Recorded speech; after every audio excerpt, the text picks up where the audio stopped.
नमस्कार दोस्तों, मैं हूं अनिल प्रजापत। एक बार आपका फिर से स्वागत करता हूं अपने इस YouTube चैनल पर। देखिए मित्रों, पिछली जो 2 क्लासें हुई है अपनी भारतीय इतिहास की, इंडियन हिस्ट्री की, वो थी एक तो भारतीय इतिहास का कालक्रम और दूसरी क्लास थी वो सिंधु घाटी सभ्यता की खोज के बारे में बेसिक जानकारी प्रदान की थी। उसके बाद में मैंने आपको कहा था कि सिंधु घाटी सभ्यता के RPSC के जितने भी क्वेश्चन बन रहे हैं उन क्वेश्चनों को मैं एक वीडियो के माध्यम से आपको प्रोवाइड करवाने की कोशिश करूंगा।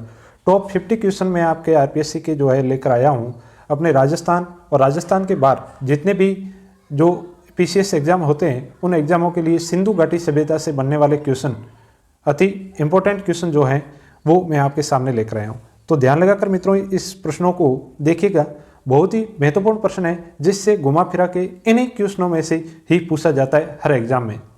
तो बड़े तन्मयता से देखिएगा। चलिए शुरू करते हैं अपन। पहला क्वेश्चन है, इंडस को संस्कृत में किस नाम से जाना जाता है? मित्रों ये क्वेश्चन राजस्थान पुलिस 2020 में पूछा गया था। इंडस को संस्कृत में किस नाम से जाना जाता है? अपाहा, अमृतम, सिंधु, सराहा। तो इंडस को जो संस्कृत में सिंधु के नाम से जाना जाता है, किस नाम से जाना जाता है? सिंधु के नाम से जाना जाता है। इसका C ऑप्शन राइट हो जाएगा।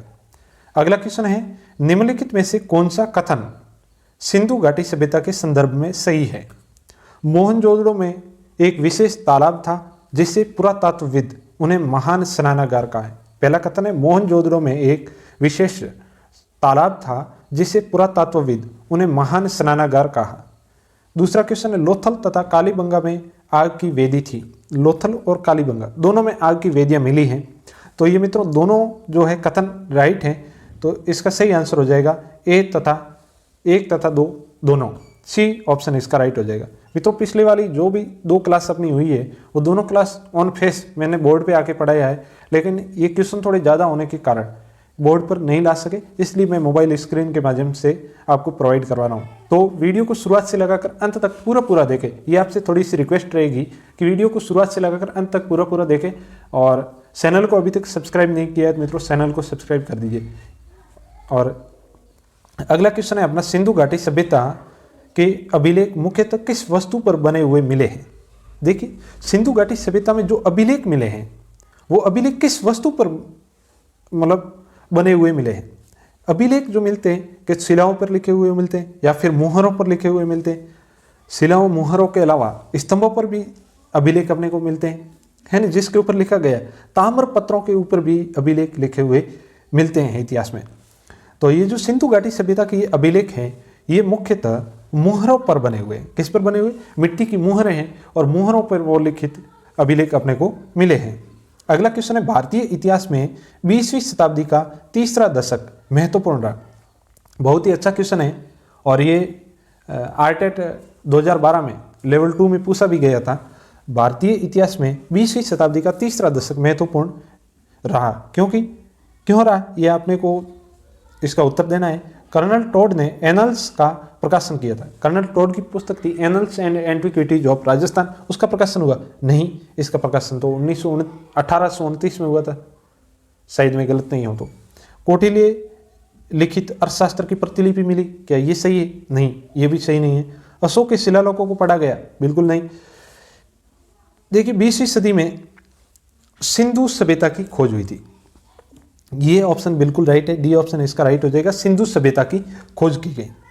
अगला क्वेश्चन है, निम्नलिखित में से कौन सी सभ्यता हड़प्पा सभ्यता की समकालीन थी? निम्नलिखित में से कौन सी सभ्यता हड़प्पा सभ्यता की समकालीन थी?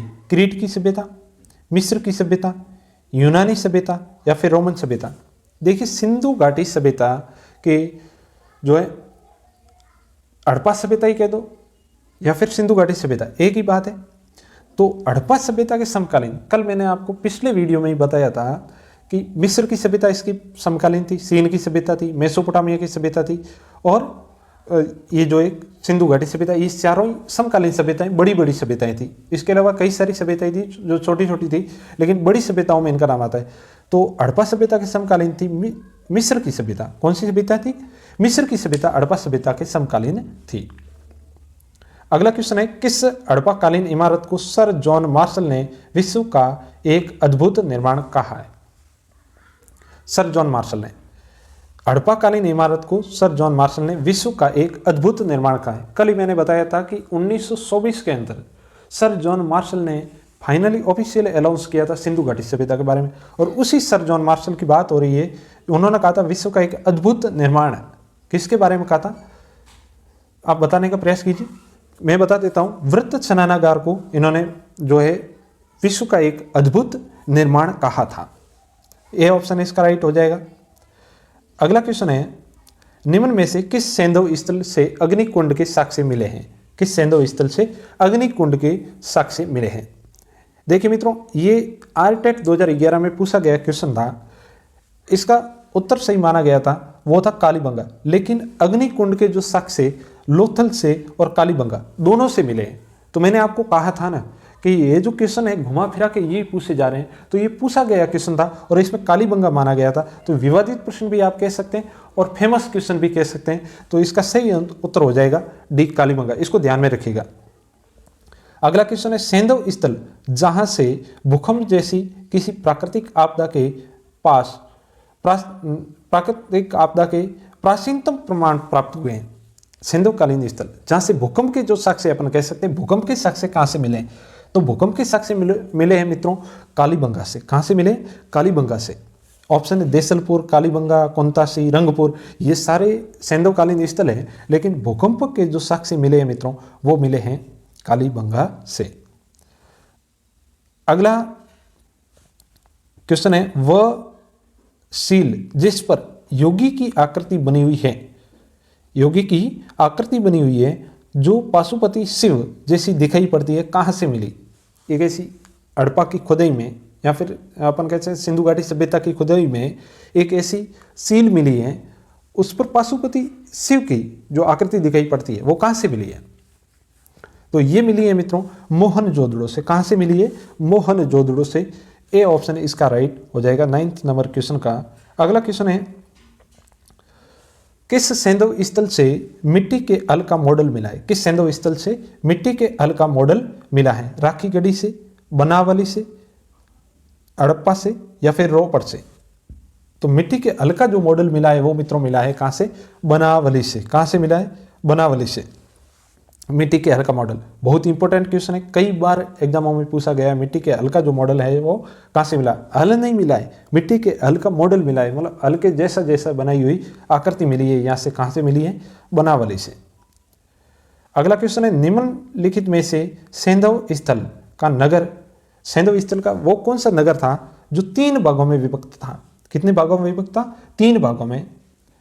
घड़ी, मध्य और निचला स्तर। जिस प्रकार से होता था, एक गढ़ होता था और एक निचला स्तर होता था। लेकिन ये जो एक स्थल ऐसा मिला है उसमें मध्य स्थल भी मिला है, मतलब ये 3 भागों में विभक्त मिला है। कालीबंगा, सुरकोटड़ा, धोलावीरा या हड़प्पा? इसका सही उत्तर हो जाएगा मित्रों धोलावीरा। कौन सा हो जाएगा? धोलावीरा जो है 3 भागों में विभक्त मिला है। धोलावीरा को हाल ही में यूनेस्को ने अपने विश्व धरोहर में शामिल किया है। तो बहुत ही इंपॉर्टेंट क्वेश्चन बनता है धोलावीरा का, जो 3 भागों में विभक्त था। अगला क्वेश्चन है, निम्नलिखित में से हड़प्पा संस्कृति का नवीनतम उत्खनन स्थल कौन सा है? हड़प्पा संस्कृति का सबसे नवीनतम उत्खनन स्थल कौन सा है मित्रों? मोहनजोदड़ो, रोपड़, धोलावीरा या कालीबंगा? मोहनजोदड़ो, रोपड़, धोलावीरा या कालीबंगा? तो इसका ये उत्तर वही है धोलावीरा। धोलावीरा की मित्रों कई सारी विशेषताएं और हाल ही में ये बहुत ज़्यादा चर्चित स्थान भी है। तो आने वाले एग्जामों में ये चांस बनता है कि धोलावीरा से ज़्यादा क्वेश्चन पूछे जा सकते हैं। तो इनको धोलावीरा से जितने भी क्वेश्चन बन रहे हैं अभी मैं बता रहा हूँ उनको बहुत अच्छे से ध्यान में रखिएगा। तो नवीनतम उत्खनन स्थल कौन सा है? धोलावीरा। अगला क्वेश्चन है, सिंधु घाटी के लोग निम्नलिखित में से किस पालतू पशु से परीक्षित नहीं थे? सिंधु घाटी के लोग निम्नलिखित में से किस पालतू पशु से परीक्षित नहीं थे? गाय से, बैल, भैंस या फिर घोड़ा? तो मित्रों गाय, बैल, भैंस इनसे तो ये परीक्षित थे, लेकिन घोड़े से परीक्षित नहीं थे। हालांकि सुरकोटड़ा जैसे स्थान से घोड़े के कंकाल मिले हैं खुदाई में, लेकिन जो विद्वान लोग कहते हैं कि ये लोग घोड़े से परीक्षित नहीं थे। तो इनको आप ध्यान में रखिएगा। इसका उत्तर हो जाएगा डी। अगला क्वेश्चन है, किस हड़प्पा स्थल से एक साथ 2 फसलें उगाने के साक्ष्य मिले हैं? एक साथ 2 फसलें, एक ही खेत में 2 तरह की फसलें बोने के जो है साक्ष्य मिले हैं वो मिले हैं मित्रों कालीबंगा से। कहां से मिले? कालीबंगा से। अगला क्वेश्चन है, सिंधु घाटी सभ्यता का सबसे पहला उत्खनित स्थान कौन सा था? सिंधु घाटी सभ्यता का सबसे जो है पहला उत्खनित स्थान कौन सा था? इसका उत्तर बताइए मित्रों। मोहनजोदड़ो, हड़प्पा, कालीबंगा, लोथल। तो इतना इसका जो है सही उत्तर हो जाएगा हड़प्पा। हड़प्पा जो है सिंधु घाटी सभ्यता का पहला उत्खनित स्थान था, इसीलिए इसको हड़प्पा संस्कृति भी कहते हैं। सिंधु नदी के किनारे होने के कारण इसको सिंधु घाटी सभ्यता कहते हैं। और सिंधु और सरस्वती नदियाँ दो महत्वपूर्ण नदियाँ थी, इसीलिए इनको सिंधु सरस्वती सभ्यता भी कहते हैं। तो इसका सही उत्तर हो जाएगा बी, हड़प्पा। अगला क्वेश्चन है, सिंधु सभ्यता कितने वर्ष पुरानी मानी जाती है? सिंधु सभ्यता कितने वर्ष पुरानी मानी जाती? 2000 वर्ष पुरानी, या फिर 5000 वर्ष पुरानी, या 2500 वर्ष पुरानी, या फिर 4000 वर्ष पुरानी? तो मित्रों सिंधु घाटी जो सभ्यता है वो एनसीईआरटी या आरबीएससी के अनुसार देखें तो 2500 वर्ष पुरानी सभ्यता मानी जाती है। अगला क्वेश्चन है 17 नंबर क्वेश्चन, सिंधु घाटी सभ्यता का कौन सा पुरातात्विक स्थल जो है पाकिस्तान में स्थित है? वर्तमान के पाकिस्तान में स्थित है। कौन सा स्थल है जो पाकिस्तान में स्थित? देखिए मित्रों, रंगपुर भारत में है, कालीबंगा राजस्थान हरियाणा में, धौलावीरा गुजरात में। तो हड़प्पा जो स्थल है ये पाकिस्तान में है। कहाँ पर है? पाकिस्तान में। तो इसका उत्तर हो जाएगा ए।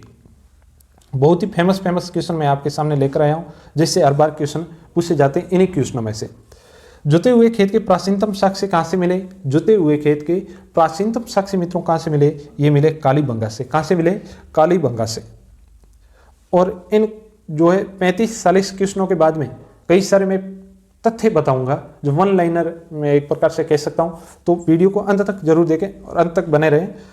अगला क्वेश्चन है, धूलकोट तथा ताम्रवती नगरी के नाम से कौन सी सभ्यता प्रसिद्ध है? धूलकोट और ताम्रवती नगरी के नाम से कौन सी सभ्यता है जो प्रसिद्ध है? तो धूलकोट और ताम्रवती नाम से जो है आहड़ सभ्यता प्रसिद्ध है। कौन सी सभ्यता? आहड़ सभ्यता। ये भी राजस्थान में है। देखिए, राजस्थान एग्जामों को मैं मद्देनजर रखते हुए ये वीडियो बना रहा हूँ। तो राजस्थान के जो सिंधु घाटी सभ्यता के जो राजस्थान में स्थल है, उन स्थलों से ज़्यादा क्वेश्चन बनने का जो है चांसेज रहते हैं। तो धूलकोट और ताम्रवती नगरी के नाम से कौन सी सभ्यता जानी जाती? आहड़।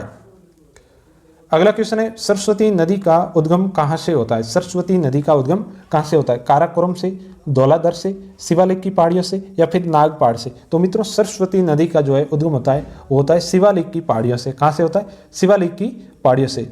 अगला क्वेश्चन है, हड़प्पा नगर से किस प्रकार की सभ्यता के साक्ष्य मिले? हड़प्पा नगर से किस प्रकार की सभ्यता के है जो साक्ष्य मिले हैं? पाषाणकालीन, पूरा पाषाणकालीन, लोह युगीन, या फिर कांस्य युगीन? तो हड़प्पा नगर से हड़प्पा संस्कृति अपन कह सकते हैं, या फिर सिंधु संस्कृति अपन कह सकते हैं। ये एक प्रकार की कांस्य युगीन सभ्यता थी। कैसी सभ्यता थी? कांस्य युगीन सभ्यता थी। इसलिए जो है इस क्वेश्चन का आंसर हो जाएगा वो है कांस्य युगीन। डी ऑप्शन इसका राइट हो जाएगा। अगला क्वेश्चन है, मोहनजोदड़ो का अर्थ होता है? मोहनजोदड़ो का अर्थ क्या होता है? मुर्दों का टीला, या फिर मजबूत टीला, या किले युक्त टीला, या फिर योद्धाओं का टीला? तो मित्रों मोहनजोदड़ो का अर्थ होता है मुर्दों का टीला। इसका सही उत्तर हो जाएगा ए, मुर्दों का टीला। अगला क्वेश्चन है, 1921 में राय बहादुर दयाराम साहनी ने अविभाजित भारत के पंजाब प्रांत में स्थित जिले में हड़प्पा नामक कस्बे के पास एक टीले की खोज की थी। देखिए क्वेश्चन ये कहना चाह रहा है, इसमें कई सारे फैक्ट भी है, ये भी अपने आप में एक उत्तर बन सकते हैं। 1921 में दयाराम साहनी ने अविभाजित भारतीय पंजाब प्रांत में स्थित कौन से जिले से ये पूछ रहा है कि हड़प्पा नामक जो है स्थान की खोज की गई थी? तो हड़प्पा नामक जो स्थान है मित्रों वो है मोंटगोमरी जिले में। कौन से जिले में? मोंटगोमरी जिले में। सी उत्तर इसका राइट हो जाएगा। सी आंसर इसका राइट हो जाएगा। अगला क्वेश्चन है, 1922 में अविभाजित भारत के सिंध प्रांत में स्थित सिंध प्रांत में किस जिले में बहने वाली सिंधु नदी के पूर्वी किनारे पर स्थित मोहनजोदड़ो नामक टीले की खोज राखलदास बनर्जी द्वारा की गई? देखिए 1922 में जो है मोहनजोदड़ो की खोज की गई थी राखलदास बनर्जी के द्वारा। किस नदी के किनारे? सिंधु नदी के किनारे। और ये सिंधु नदी के पूर्व किनारे पर स्थित है मोहनजोदड़ो। तो ये कौन से जिले में स्थित है मित्रों? ये लरकाना जिले में। मोहनजोदड़ो कौन से जिले में स्थित है? लरकाना जिले में। अगला क्वेश्चन है, सभ्यता जो सिंधु घाटी सभ्यता एक कैसी सभ्यता मानी जाती है? सिंधु घाटी सभ्यता कैसी सभ्यता मानी जाती है? ग्रामीण है, या फिर नगरीय है, या फिर दोनों है, ग्रामीण और नगरीय दोनों प्रकार की है, या इनमें से कोई नहीं। तो मित्रों कल वाले वीडियो में भी मैंने बताया था कि सिंधु घाटी जो सभ्यता है वो एक प्रकार की कैसी सभ्यता थी, शहरी सभ्यता थी। कैसी सभ्यता थी? शहरी सभ्यता थी। तो इसका सही उत्तर हो जाएगा बी, नगरीय सभ्यता कह सकते हो या फिर शहरी सभ्यता आप कह सकते हो। अगला क्वेश्चन है, सीप की टूटी हुई पटरी कहां से प्राप्त हुई? अपन कह सकते हैं स्केल। सीप की टूटी हुई स्केल कहां से प्राप्त हुई है? हड़प्पा से, मोहनजोदड़ो से, लोथल से या फिर कालीबंगा से। तो सीप की टूटी हुई पटरी है जो मित्रों ये प्राप्त हुई है मोहनजोदड़ो से। अपन जिस प्रकार से सभ्यता पढ़ते हैं और सभ्यता में अलग अलग स्थान पढ़ते हैं तो पूछते हैं कि कहाँ से क्या मिला है, कहाँ से क्या मिला है। उनसे क्वेश्चन बनने की बहुत ही कम चांस होते हैं कि कौन से स्थान से क्या चीज प्राप्त हुई है। लेकिन ये जो कुछ गिने सुने क्वेश्चन है जो बार बार पूछे जाते हैं उनको ध्यान में रखना बहुत ही जरूरी है। तो सीप की टूटी हुई पटरी ये प्राप्त हुई है मोहनजोदड़ो से। अगला क्वेश्चन है, बंदरगाह के अवशेषों का पता किस स्थान से प्राप्त होता है? गोदीवाड़ा अपन कह सकते हैं या डॉकयार्ड इंग्लिश में कह सकते हैं। बंदरगाह के अवशेषों का पता किस स्थान से प्राप्त होता है? मोहनजोदड़ो से, हड़प्पा से, लोथल से या फिर कालीबंगा से। 27 नंबर क्वेश्चन का आंसर क्या हो जाएगा? देखिए, बंदरगाह के जो है अवशेष मिले हैं अपने को लोथल से। गुजरात प्रांत में स्थित है लोथल से ये जो है बंदरगाह के अवशेष मिले हैं। कहते हैं कि यहाँ से मतलब बाहरी जो सभ्यताएं थी उनके साथ व्यापार किया जाता था। ये एक प्रकार से बंदरगाह था यहाँ पर लोथल में। अगला क्वेश्चन है, सिंधु घाटी सभ्यता के लोगों का व्यापार किन देशों के साथ में था? ये अगला क्वेश्चन ये आ गया। ये लोथल से व्यापार होता था लगभग, ऐसा अनुमान लगाया जाता है। सिंधु घाटी सभ्यता के लोगों का जो व्यापार है मिस्र, सुमेर और सीरिया इन तीनों के साथ में हुआ करता था। तो इसका सही आंसर हो जाएगा उपरोक्त सभी, डी ऑप्शन इसका राइट हो जाएगा। अगला क्वेश्चन है, सिंधु घाटी सभ्यता का राजस्थान में स्थित स्थल कालीबंगा किस नदी के किनारे पर विकसित हुआ? सिंधु घाटी सभ्यता का जो है राजस्थान में स्थित, राजस्थान में हनुमानगढ़ में स्थित है कालीबंगा। ये कौन सी नदी के किनारे पर विकसित हुआ था? सिंधु नदी के किनारे पर, व्यास, रावी या फिर सरस्वती नदी के किनारे पर। तो मित्रों राजस्थान में इसको घग्गर नदी के नाम से जानते हैं। इसका प्राचीन नाम था सरस्वती नदी। तो इसका सही उत्तर हो जाएगा डी, सरस्वती नदी के किनारे। अगला क्वेश्चन है, कालीबंगा से पानी के निकास के लिए नालियां किसकी बनाई जाती थी? जो कालीबंगा में नालियों के अवशेष मिले हैं वो नालियां किसकी बनाई जाती थी? लकड़ी की थी या फिर ईंटों की थी या दोनों प्रकार की? तो कालीबंगा में जो नालियों के अवशेष मिले हैं वो दोनों प्रकार के मिले हैं, लकड़ी की भी थी और ईंटों के भी थी। एकमात्र जो है सिंधु सभ्यता का स्थान है जहां पर जो है लकड़ी की नालियां मिली हैं वो है कालीबंगा। तो इसका सही उत्तर हो जाएगा सी, दोनों प्रकार की जो है नालियों के अवशेष यहाँ से मिले हैं। ये भी बात ध्यान में रखिएगा, एकमात्र स्थान है जहां से लकड़ी की नालियों के अवशेष मिले हैं। अगला क्वेश्चन है, कालीबंगा के निवासियों की मृतक के प्रति श्रद्धा और धार्मिक भावनाओं को व्यक्त करने वाली कितनी समाधियां मिली हैं? कालीबंगा से कई सारी ऐसी समाधियां प्राप्त हुई है। उस समाधियों में अलग अलग वस्तुओं को दफनाया गया है। इससे ये अनुमान लगाया जाता है कि उनकी जो है कालीबंगा के निवासियों की मृतक के प्रति धार्मिक श्रद्धा बहुत हुआ करती थी। तो ऐसी कितनी समाधियां मिली है यहाँ से कालीबंगा से? तो इस कालीबंगा से 3 समाधियां ऐसी प्राप्त हुई हैं जिसमें मृतकों के प्रति धार्मिक श्रद्धा दिखाई गई है। अगला क्वेश्चन है, आहड़ वर्तमान में किस जिले में स्थित है? आहड़ वर्तमान में किस जिले में स्थित है? राजसमंद, भीलवाड़ा, चित्तौड़गढ़ या फिर उदयपुर? तो आहड़ है जो राजस्थान के उदयपुर जिले में स्थित है, वल्लभनगर तहसील में। अगला क्वेश्चन है, ताम्र नगरी के नाम से राजस्थान के किस सभ्यता स्थल को जाना जाता है? ताम्र नगरी के नाम से राजस्थान के कौन से सभ्यता स्थल को जाना जाता है? तो मित्रों ताम्र नगरी के नाम से इस आहड़ को ही जाना जाता है। तो बी ऑप्शन इसका राइट हो जाएगा। ताम्र नगरी के नाम से कौन सा स्थान जाना जाता है? आहड़। अगला क्वेश्चन है, ताम्र युगीन सभ्यताओं की जननी किसे कहा जाता है? ताम्र युगीन सभ्यताओं की जननी किसे कहा जाता है? ताम्र नगरी तो मित्रों आहड़ को कहा जाता है, लेकिन ताम्र युगीन सभ्यताओं की जो है जननी कहा जाता है वो कहा जाता है गणेश्वर सभ्यता को। किसको कहा जाता है? गणेश्वर सभ्यता को। और इसका सही उत्तर हो जाएगा सी ऑप्शन इसका राइट हो जाएगा।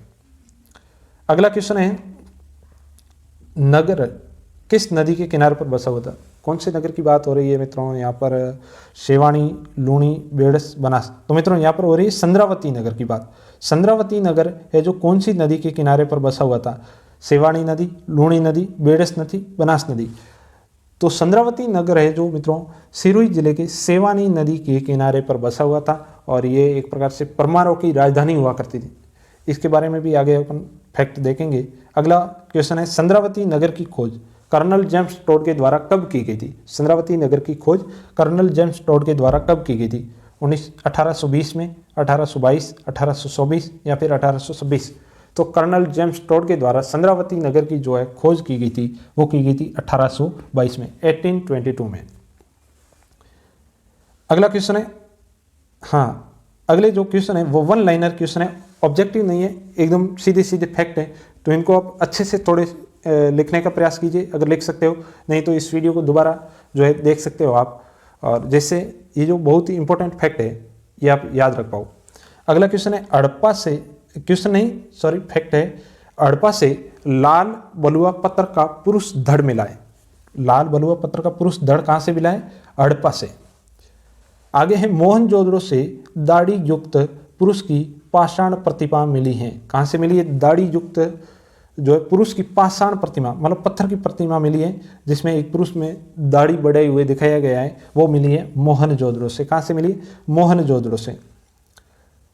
आगे है दायमाबाद से पुरुष एवं कुत्ता, पुरुष और एक कुत्ता जो कांसे के रथ की प्रतिकृति पर सवार है।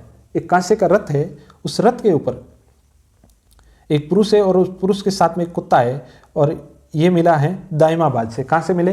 दायमाबाद से। और ये रथ कैसा है मित्रों? कांसे का रथ है, मतलब कांसे का रथ है।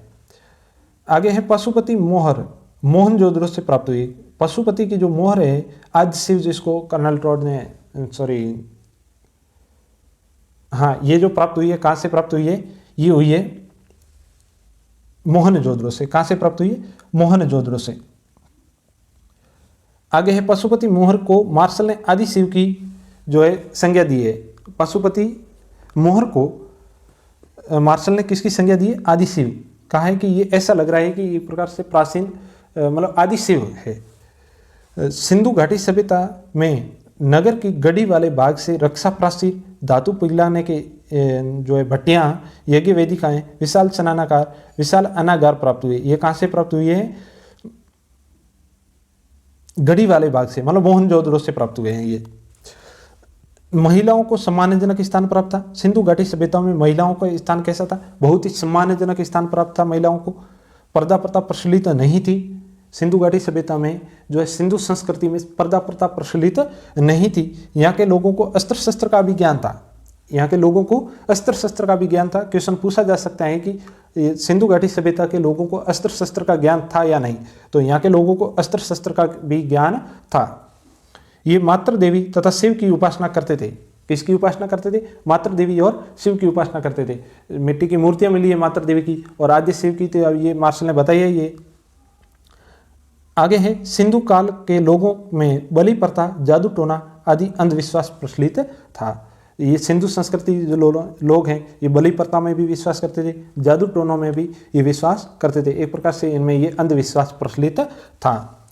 आगे है सिंधु घाटी सभ्यता के लोगों में सिंधु घाटी सभ्यता के लोगों का जो है मुख्य व्यवसाय कृषि नहीं था। कृषि नहीं था, तो इनका जो मुख्य व्यवसाय क्या था? इनका मुख्य व्यवसाय था मित्रों व्यापार। गौण व्यवसाय अपन कह सकते हैं कृषि था, और कृषि के साथ में ये पशुपालन भी किया करते थे। ये लोग गेहूं, जौ, चावल, तेल इत्यादि की खेती करते थे। तिलहन भी बोते थे, धान है, गेहूं है, जो है इनकी भी खेती किया करते थे। कुछ फैक्ट है संद्रावती नगर के बारे में। संद्रावती नगर धौलावीरा और राजस्थान की बात करें तो राजस्थान में संद्रावती से बहुत ज़्यादा क्वेश्चन पूछे जा रहे हैं पिछले जितने भी एग्जाम हुए। सो संद्रावती को लेकर मैंने यहाँ पर हाईलाइट किया है। संद्रावती में किले के प्रवेश द्वार पर संवत 1325 का एक अभिलेख प्राप्त हुआ है। संवत 1325 का एक क्या प्राप्त हुआ है? संद्रावती से एक अभिलेख प्राप्त हुआ है, तो ये बात ध्यान में रखिएगा।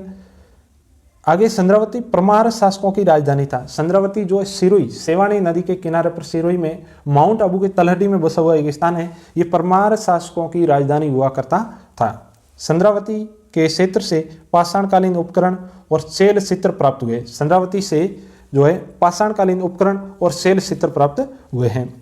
संद्रावती में 3 विशाल भवनों के अवशेष प्राप्त हुए हैं। संद्रावती में 3 बड़े बड़े भवनों के जो है अवशेष प्राप्त हुए हैं। तो ये थे मित्रों सिंधु घाटी सभ्यता से संबंधित कुछ महत्वपूर्ण टॉप 50 क्वेश्चंस जिनको आप ध्यान में रखिएगा और अच्छे से इनसे रिलेटेड और भी क्वेश्चनों को जुटाने का प्रयास कीजिए। लेकिन ये जो क्वेश्चन है जो बार बार इनके राजस्थान के एग्जामों में पूछे गए थे, इनको मैंने आपके सामने लाने का प्रयास किया। ये एक प्रकार से आरबीएससी, एनसीईआरटी दोनों का एक प्रकार से निचोड़ है, किताबों का निचोड़ है।